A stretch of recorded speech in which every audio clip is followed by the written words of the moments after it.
people would apply for a job. Part of it was an aura reading. We had a guy that cleaned up the hearses who went and applied for a job at the Zanzibar, and she read his aura and said, how long have you been off the crack cocaine? And he had been off the crack cocaine for about a year and a half. Wow.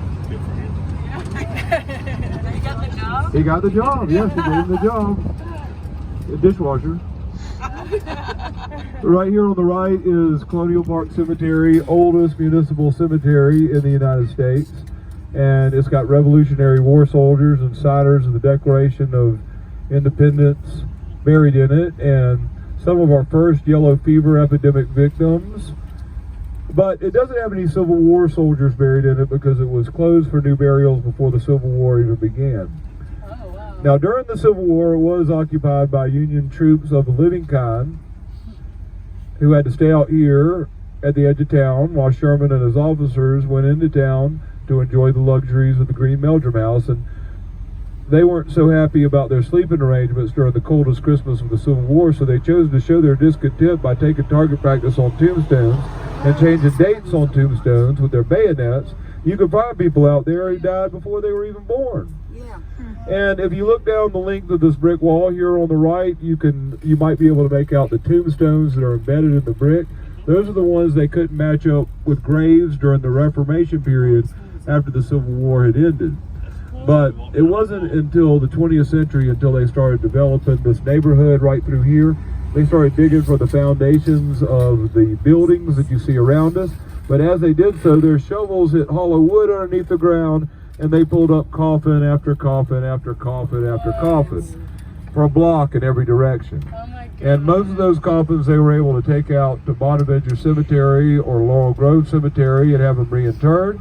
But by that time, they had already laid the foundations of this road, and that means we're riding over coffins right now, even as we speak, and probably not even for the last time. Oh my God. Just up ahead on the right, there's an old jailhouse built on the ruins of the old cemetery, and when it was still a jailhouse, the prisoners used to complain of the ghosts that would harass them day and night. But today, it's no longer a jailhouse. It's a high school. Oh my God. So it stores a different type of prisoner these days. Oh, this It was is restored by Savannah College of Art and Design, like 50% of the commercial property in downtown Savannah, and they used it for a number of years as their International Student Housing Center. But now it's Habersham School, and they're a private school, so it means that you actually have to pay money to be incarcerated there these days. The most famous ghost story of Colonial Park Cemetery is the story of Rene Asche Rondolier, who was a kid, son of Huguenot immigrants in the 1780s. And he lived on a plantation with his mother, the widow Rondolier, right next to this cemetery. And Rene was a boy with problems. He probably had a thyroid disorder or a case of gigantism or something like that they didn't quite understand in the 1700s. Because the reports of the day claimed that Rene was cursed, and that even though he never could read or write or even speak, by the time he reached the age of 17, he stood 7.5 feet tall and was hideously deformed. Some reports even claimed that he was hunchbacked and covered from the tip of his head to the tip of his toes with hair. But all the reports agree that he was ugly, and that he used to spend all of his time out here in this cemetery playing all by himself. They even nicknamed it Rene's Playground after him, and that might be why they decided to put a playground back there in such a creepy place. But one night, some nights when we come around that corner late at night, the swings are swinging back and forth all by themselves, or you hear the creak of the old wooden seesaw that's not there anymore since they decided that seesaws were unsafe now. And one night, a woman in my hearse took a picture of the playset, and sitting on the tip of that sliding board was what looked like the ghost of a little girl. But when Rene was living back here in this area and playing in this playground every day, he didn't have any playground equipment. He just had the tombstones to be his leapfrog partners and the crypts to be his forts. And he also was known for going down in the tunnels that go underneath the cemetery. They connect several of the older crypts, and he spent so much time in this cemetery that people found him pretty much synonymous with the graveyard. As he got older, people started noticing a strange habit that he developed. They used to find dogs and cats and also wild animals like stray opossums and raccoons out here that he'd strangled to death and left among the tombstones and the crypts. And nobody ever did anything about that because they were all either strays or wild animals, nobody's property. But then, one night, somebody found the body of a prostitute down Foley's Alley on the other side of the cemetery. And they saw giant footprints leading off through the mud. So the people of Savannah formed up a posse and went looking for Rene. They just know he had done it.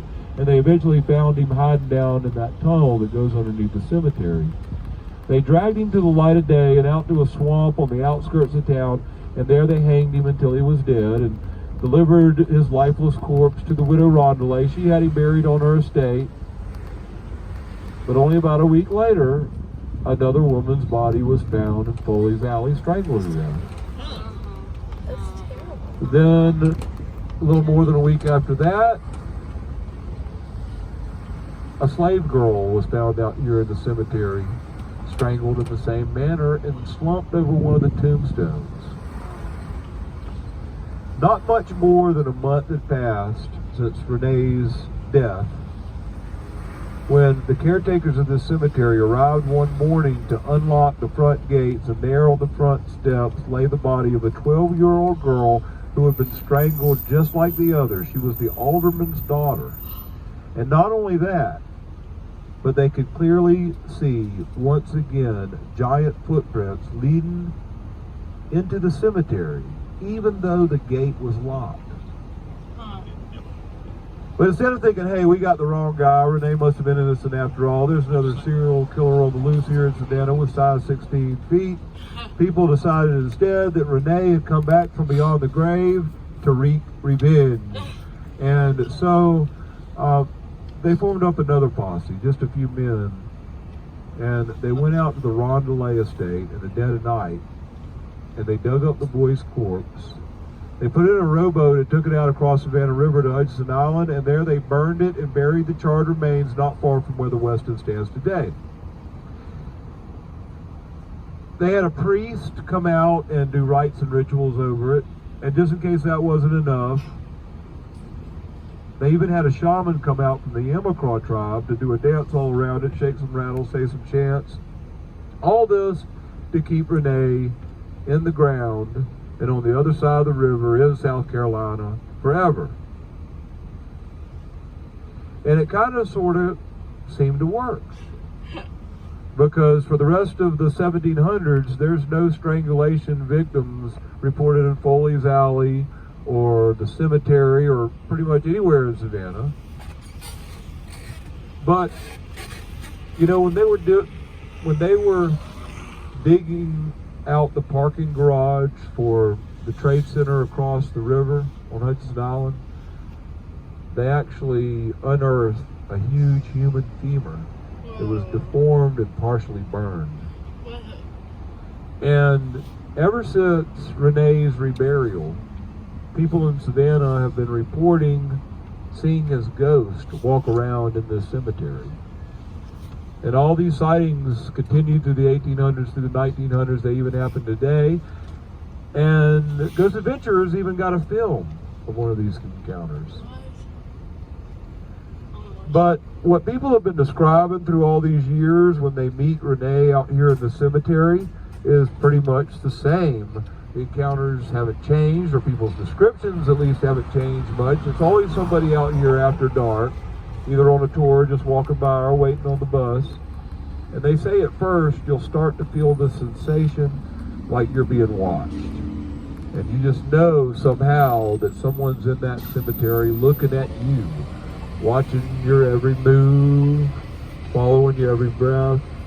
And as you start to feel that, you'll look out over the tombstones and the crypts, and just out of the corner of your eye, you'll notice a shadow that just doesn't seem right. It looks a little off, a little different than the other shadows.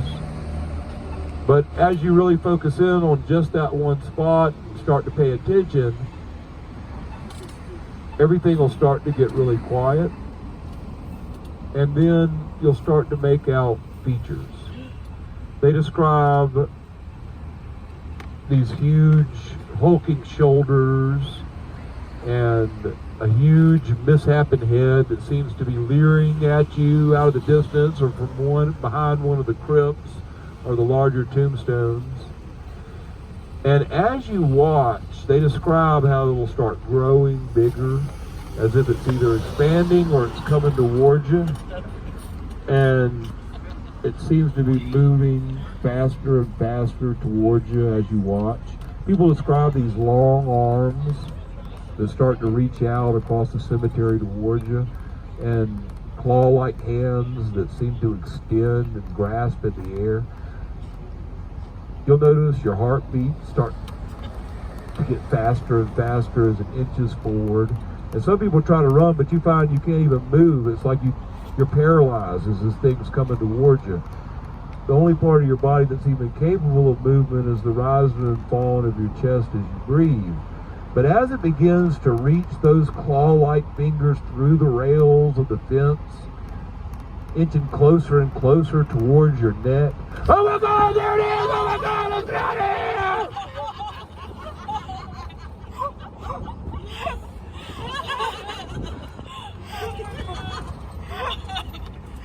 Oh, wait a second, that was just a shadow. My bad. False alarm. Thanks for that,